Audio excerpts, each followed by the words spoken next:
아가페 찬양대의 은혜로운 찬양에 감사드립니다. 오늘 찬양 부르신 것처럼 간절한 기도를 따라서 우리의 삶에 정말 십자가가 중심이 되는 저와 여러분, 우리 교회가 되기를 축복합니다. 오늘 여러분과 함께 나눌 말씀은 감사하는 말씀을 인도하는 자라고 하는 그런 제목으로 설교를 나누게 될 텐데, 그 전에 오늘 또 정월 대보름이라고도 하더라고요. 예전에 또 부름이라고 하죠. 그런 걸 깨먹던 그런 기억도 나는데, 또 옛날 생각이 나면서 또 제가 어렸을 때 읽었던 그런 동화가 생각이 났습니다. 그래서 그 이야기를 먼저 시작하면서 오늘 말씀을 전하려고 합니다. 여러분 혹시 서울지의 서울구경이라고 하는 그런 동화 읽어보신 적 있으세요? 사실은 이 동화는 소파 방정환 선생님이 1926년에 만드신 작품인데, 사실 오리지널 작품이라고 해야 될까요? 그 모티브가 되는 작품은 이솝우화의 서울지와 시골지라고 하는 그런 작품입니다. 그래서 이런 작품을 모티브로 해서 우리 방정환 선생님이 만드셨어요. 그런데 이 두 동화 모두 다 시골쥐가 서울에 대한 막연한 동경을 가지고 서울에 올라오는 그런 장면으로 시작을 합니다. 그래서 방정환 선생님의 동화에서 시골쥐는 버스보다는 조금 느리지만 짐차를 타고 올라와야지 먹을 것이 있기 때문에 짐차를 타고 서울에 올라오기도 하고요. 그래서 이제 서울에 도착해서 우연하게 도대체 이 넓은 서울에 어디를 가야 되나 이렇게 헤매고 있을 때 친절한 서울쥐를 만납니다. 그래서 서울쥐를 따라서 길을 걷다 보니까 시골에는 없는 전차도 만나게 되고, 그리고 또 바삐 걷는 사람들을 보고 도대체 저 사람들이 왜 이렇게 바삐 걸어갑니까? 불이라도 난 것입니까? 이렇게 깜짝 놀라는 그런 경험을 하기도 하고, 그리고 크고 화려한 건물들이 있는 그런 거리를 아주 어렵게 지나가서 마침내 서울쥐가 살고 있는 집에 도착하게 됩니다. 그리고 서울쥐가 살고 있는 집은 붉은 색으로 된 양옥집이었는데, 아무래도 쥐다 보니까 사람의 눈을 피해서 몰래 벽을 타고 올라가서 그 집에 들어갑니다. 그리고 그 집 안에서 그 시골쥐와 서울쥐는 사람들이 먹다 남긴 그런 부스러기 음식을 가지고 만찬을 먹게 되는 장면으로 이어집니다. 그런데 식사를 하는 도중에 여러분께서 저 장면을 보시면 유추하실 수도 있을 텐데, 갑자기 하늘에 천장에 난 창에서 커다란 봉투가 하나 떨어져서 시골쥐가 머리를 거의 맞을 뻔합니다. 그래서 서울쥐에게 묻죠. 도대체 저게 뭡니까? 그랬더니 이거는 편지라고 얘기를 합니다.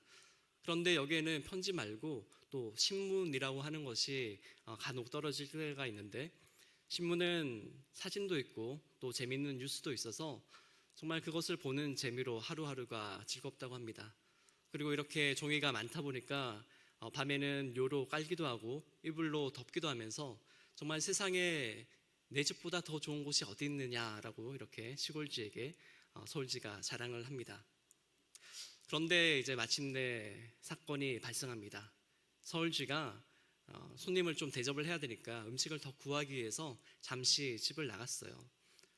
그런데 혼자 시골쥐가 집에서 쉬고 있는데 갑자기 문이 열리더니, 그 서울쥐가 살고 있던 집은 이제 뭐라고 합니까? 우편함이었거든요. 그래서 문이 열려서 갑자기 우체부가 그런 편지를 끌어모으다 보니까 시골쥐가 거기에 휩싸여서 우체부의 가방 안으로 들어가게 됩니다. 그리고 결국에는 우체국까지 같이 가방에 이렇게 들어가서 끌려가는 거죠. 그런데 우체국에 도착해가지고 가방을 여니까 갑자기 시골쥐가 튀어나오지 않겠습니까? 그러니까 우체국 직원들이 얼마나 놀랐겠습니까? 제가 앞서 말씀을 안 드렸지만 이 당시는 흑사병이 유행했기 때문에 서울에서는 모든 쥐를 이렇게 다 잡아서 죽이려고 하는 그런 사람들이 있는 곳이었습니다. 그래서 우체국 직원들이 빗자루며 몽둥이며 이런 걸 들고 시골쥐를 잡으려고 했어요. 그래서 시골쥐가 간신히 우체국 밖으로 도망을 쳐서 겨우 이렇게 숨어가지고 혼자 이렇게 속삭입니다. 서울에 올라와서 참 재밌는 구경도 하고 좋았는데, 서울쥐는 참 친절하고 좋은데 서울은 정말 무서운 곳이구나. 내가 비록 시골에서 먹을 것은 없지만 그래도 좀 안전하게 살고 있는 곳이니까 거기에 내려가서 그냥 만족하면서 살아야겠다. 이렇게 혼잣말을 하면서 서울쥐의 서울 구경은 끝이 납니다. 그런데 이 시골주의 서울 구경이라고 하는 동화의 표면적인 교훈은 풍요와 편리를 위해서 위험을 감수하기보다는 자신이 있는 위치와 가진 것에 만족하며 삶을 살아가자라고 하는 그런 것으로 보입니다.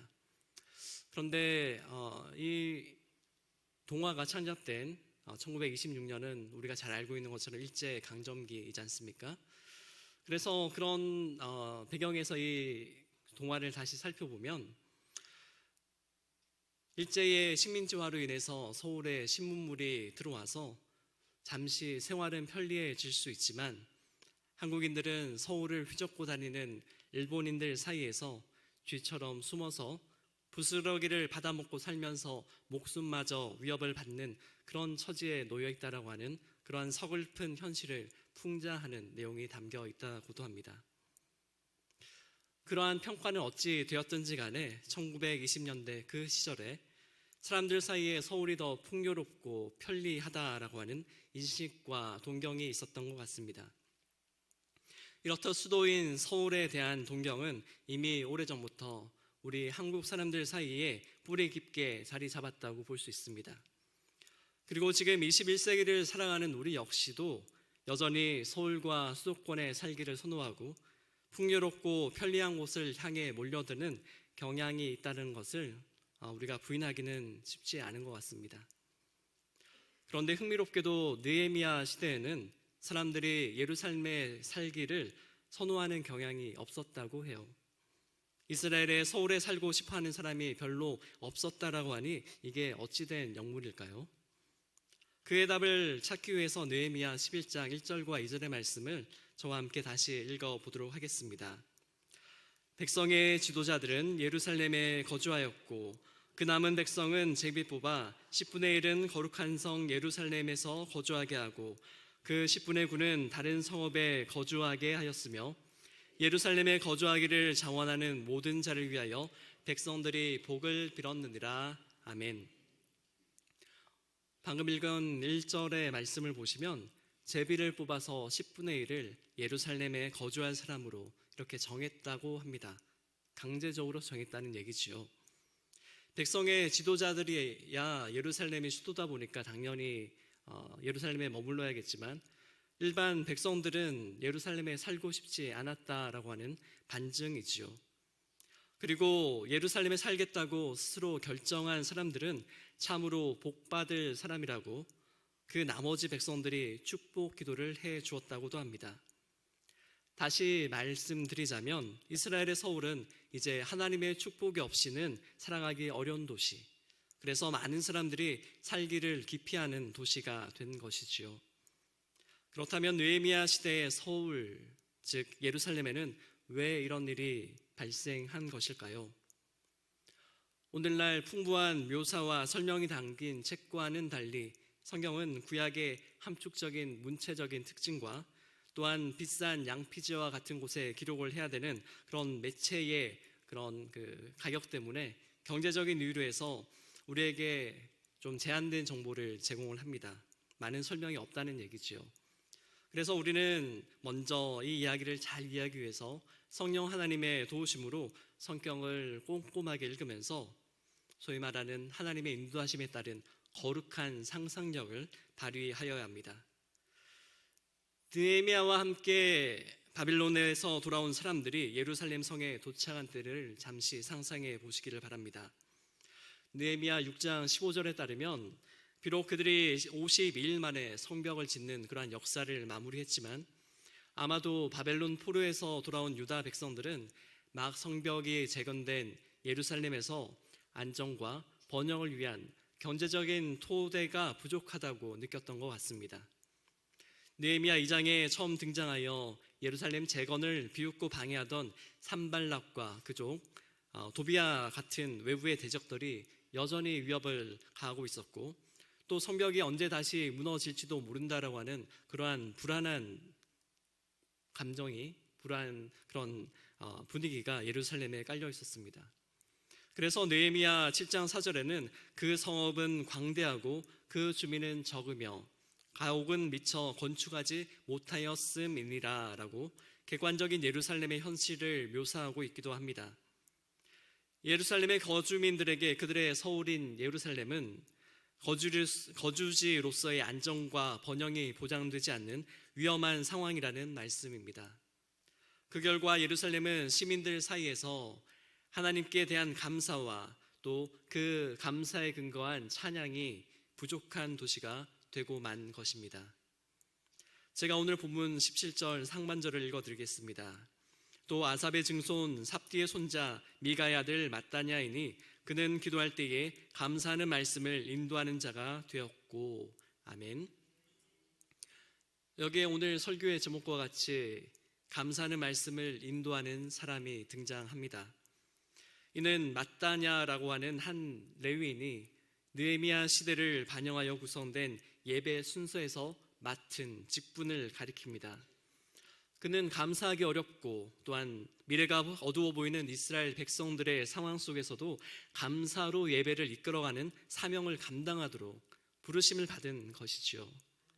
느헤미야 11장 17절의 이 직분은 이스라엘 백성이 예루살렘 성벽을 재건하고 무너진 공동체도 회복해야 하는 상황에서 마땅히 하나님께 올려드려야 할 찬양과 감사를 심지어 예배에서도 올려드리기가 쉽지 않았다라고 하는 사실을 반증하는 직분입니다. 이렇게 예루살렘 거주자의 안정과 번영이 보장되지 않는 이런 위험한 상황에서 누가 예루살렘에 살 것인가? 예루살렘 시민들은 어떻게 하나님의 성전과 공동체 예배를 회복해 갈 것인가? 이러한 질문들이 느헤미야 시대 이스라엘 공동체가 맞닥뜨리고 해결해야 할 과제라고 할 수 있습니다. 이제 우리나라의 수도인 서울에 대해서 이야기를 나눠보려고 합니다. 우리가 살고 있는 서울은 느헤미야 시대의 예루살렘과 달리 서울로 구경 왔던 시골 쥐처럼 많은 사람들이 살고 싶어하는 수도입니다. 그리고 대부분 우리 성도님들께서는 다행스럽게인지 어찌 하나님의 은혜가 있으신지 서울 시민이거나 아니면 대부분 가까운 수도권에 거주하고 계시는 분들이십니다. 그렇다면 서울에 살고 있는 우리에게 아무런 어려움이나 해결해야 할 과제가 없는 것일까요? 예루살렘의 시민들과 달리 우리가 거주하는 환경도 좋고 더 풍요로운 서울에 살고 있으니 당연히 감사와 찬양이 날마다 넘쳐나야 하는 것은 아닐까, 이렇게 질문을 해봅니다. 여러분은 어떤 대답을 하시겠습니까? 최소한 저는 안타깝게도 그렇지 않은 것 같습니다. 어찌 보면 우리 대다수는 감사와 찬양이 넘치는 삶을 살고 있다고 담대하게 고백하기 어려운 상황일지도 모르겠습니다. 우리가 살아가는 시대를 생각해 보시기를 바랍니다. 시대적 상황에도 불구하고 물론 감사하는 삶을 살아가는 신앙인들이 많이 있습니다. 그렇지만 점점 더 감사하며 살아가기가 어려운 시대의 환경이 형성되고 있는 것 같습니다. 전 세계적으로 증가하고 있는 국가 간의 갈등, 또 무역 분쟁, 전쟁, 국내외의 정세의 불안정성 등 불안하고 부정적인 뉴스들이 매일 우리의 귀에 들려오고 있습니다. 또 정보사회를 지나서 또 다른 시대의 전환점이라고 불릴 만한 인공지능, AI의 기술의 급속한 성장은 미래를 예측하기 어렵게 만들고 과연 내 일자리는 어떻게 될까? 평범한 우리의 일상은 미래에도 지속 가능할 것인가 하는 불안감을 우리에게 심어줍니다. 거기에다 공동체 의식이 점점 붕괴되면서 서로 연결되어 살아야 하는 존재인 우리에게 사람들 사이에 신뢰관계를 잊게 만드는 그런 관계의 악화가 일어나고 있는 것 같습니다. 이러한 상황에서 감사하는 마음을 가지는 것은 정말 쉽지 않은 일인 것 같습니다. 미래가 막막한데 어떻게 감사를 하나? 전쟁 소식이 들려오는데 어떻게 감사하나? 지금 우리 교회의 사정도 점점 팍팍해지는데 무슨 감사냐? 마음 한구석에 이러한 생각이 자꾸 올라올 수밖에 없는 것이지요. 교회 안을 봐도 성도 한 사람 한 사람들께서 치열한 경쟁 속에서 힘겨운 삶을 살다 보니까 하나님께 드리는 감사와 찬양을 놓칠 때가 많아지는 것 같습니다. 삶의 여건, 직장과 가정의 문제 등 온갖 고민거리가 마음을 억누르니 어느새 예배를 드리면서도 감사보다는 염려와 걱정이 먼저 튀어나오는 게 현실이지 않나 생각해 봅니다. 이렇듯 오늘날 우리는 세상의 불안과 위협, 그리고 무너져가는 공동체 의식 속에서 감사하는 법을 잃고 또한 감사가 사라지고 있는 현상을 목도하게 됩니다. 예루살렘 사람들이 도시 환경이 열악하다고 예루살렘 거주를 기피했던 것처럼 우리도 삶의 환경이 불안정하다고 쉽게 감사의 자리를 떠나곤 합니다. 우리는 하나님의 돌보심보다 삶의 안정과 번영을 우선시하기 때문에 하나님께 마땅히 돌려드려야 할 감사와 찬양을 점차 외면하고 있습니다. 이제 다시 한번 성경으로 돌아와서 느헤미야 11장을 통해서 하나님께서 우리에게 감사와 찬양을 회복하도록 도우시는 방법을 살펴보고자 합니다. 레위 사람들은 예배와 제사를 돕고 말씀과 음악을 담당하는 이들로서 하나님의 임재가 있는 곳에서는 반드시 필요한 역할을 하는 사람으로 부름을 받은 사람들입니다.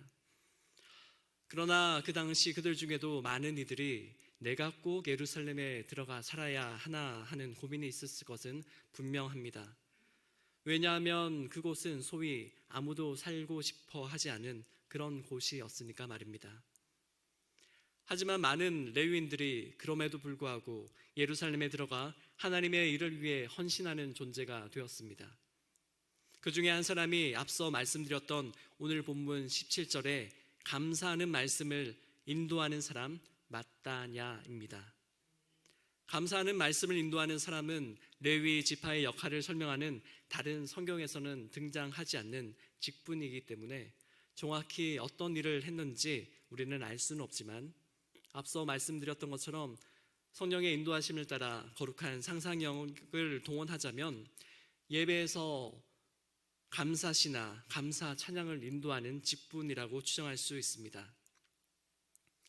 감사하는 말씀을 인도하는 사람이 된 마따냐는 아무도 살기 싫을 만큼 불안하고 윤택한 삶이 보장되지 않는 예루살렘의 현실에서 자신과 다른 이들에게 감사의 이유를 찾아내어서 하나님께 감사로 노래하며 예배를 인도하는 그런 직분을 감당한 것이지요.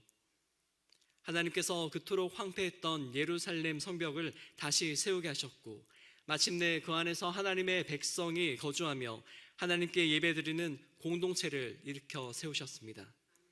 그 과정에서 감사하는 말씀을 인도하는 사람이 된 마따냐는 감사의 제목을 찾지 못하는 사람들에게 감사의 제목을 찾아서 하나님을 찬양하게 하고 공동체를 회복시키시는 하나님의 놀라운 은혜를 감사의 말씀으로 선포하도록 도왔습니다.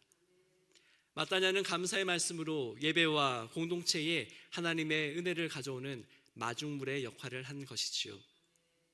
어두운 도시, 불투명한 미래, 불안정한 삶의 조건 속에서도 누군가 먼저 감사와 찬양의 깃발을 들 때 그곳에 하나님의 은혜가 임한다는 사실을 느헤미야서는 강조하고 있는 것입니다. 이제 예루살렘에서 서울로 성경 이야기에서 다시 우리 삶의 이야기로 돌아오겠습니다. 느헤미야 시대의 마따냐를 통해 감사하는 말씀을 인도하게 함으로써 예배와 예루살렘의 회복을 이끄신 하나님께서 오늘날에도 우리에게 감사의 고백을 통해 은혜를 부어주실 줄로 믿습니다. 우리 시대가 아무리 불확실하고 불안전해 보여도 예루살렘에 거주했던 한 레위인 마따냐에게 주신 감사의 말씀을 인도하는 사명은 오늘 우리에게도 주어졌다는 사실을 기억하시기를 바랍니다. 우리는 어떻게 하면 마따냐와 같이 감사의 말씀을 인도할 수 있을까요? 첫째는 나를 되돌아보고 감사해야 한다는 것입니다. 감사는 단순한 인사치레나 칭송이 아닙니다. 누군가는 감사를 습관이라고 하지만 감사는 하나님을 만나는 전인격적인 변화가 없이는 불가능한 것입니다. 하나님께서 지금 나의 모습으로 나를 만드셨고 이렇게 인도하셨다라는 사실을 인정하는 데서 감사는 시작됩니다. 데살로니가전서 5장 16절에서 18절을 보시면 사도 바울의 중요한 세 가지 권면이 나오는데 우리가 잘 알고 있는 말씀입니다. 항상 기뻐하라, 쉬지 말고 기도하라. 범사에 감사하라. 네. 그중 마지막 권면이 범사에 감사하라는 것이지요. 그런데 사람이 보통 범사, 다시 말씀드리자면 어떠한 환경에서나 모든 상황 속에서 하나님께 감사를 드리기가 쉽습니까? 그렇지 않죠. 적어도 저는 그렇지 못한 것 같습니다. 그러기 위해서 사도 바울은 모든 상황을 감사로 받아들일 수 있도록 나의 인격과 나의 가치관과 나의 욕망의 방향성을 하나님께 변화시켜 달라고 앞선 17절의 말씀에서 쉬지 말고 기도하라라고 하는 권면을 주신 것 같습니다. 이렇게 감사의 말씀을 인도하는 첫 번째 방법은 먼저 개인적인 감사의 제목을 하나님께 올려드리는 차원이라고 할 수 있습니다. 이런 사례 중에 하나로 제가 병원 신방이나 장례 예배 등에서 만나는 우리 성도님들을 들 수가 있습니다. 참으로 오랫동안 병으로 고생을 하고 계시는 성도님이 계시는데 그럼에도 감사하다는 말씀을 하십니다. 또 어떤 분은 처음 한 무릎 수술이 잘못되어서 6개월이 지나서 다시 재수술을 자기 비용을 들여서 하셔야 되는데 나머지 한쪽 다리는 재수술을 하지 않으셔도 된다고 감사하다고 말씀을 하십니다. 그리고 또 어떤 분은 사랑하는 어머니를 여의고 장례 예배를 드리는 중인데 오랫동안 병으로 고생하셨던 어머니께서 이제는 하나님 곁에서 기쁨으로 쉬고 계시니 감사하다는 말씀을 고백하시기도 하셨습니다. 이런 감사는 오랜 연륜과 신앙의 연단이 없이는 드리기가 어려운 감사지요.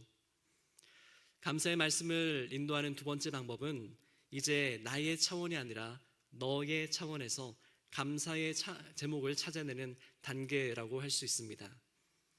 나의 차원에서 드리는 감사는 나의 신앙과 인격을 하나님께서 변화시키시면 되는데 너의 차원에서 드리는 감사는 다른 사람에게 감사의 말씀을 발견하게 하기 위해서 내가 드리는 감사가 다른 사람이 보기에도 정말 감사할 만하다 인정받을 수 있도록 설득이 되어야 합니다. 그렇게 되면 나의 감사를 보고 다른 사람이 내가 했듯이 자기 자신의 삶을 돌아보면서 자기 자신의 신앙과 인격의 변화를 하나님께 기도하면서 감사의 제목을 찾게 되는 그런 역사가 일어나는 것이죠. 또 한번 우리 교인들 중에서 한 분을 예로 들겠습니다.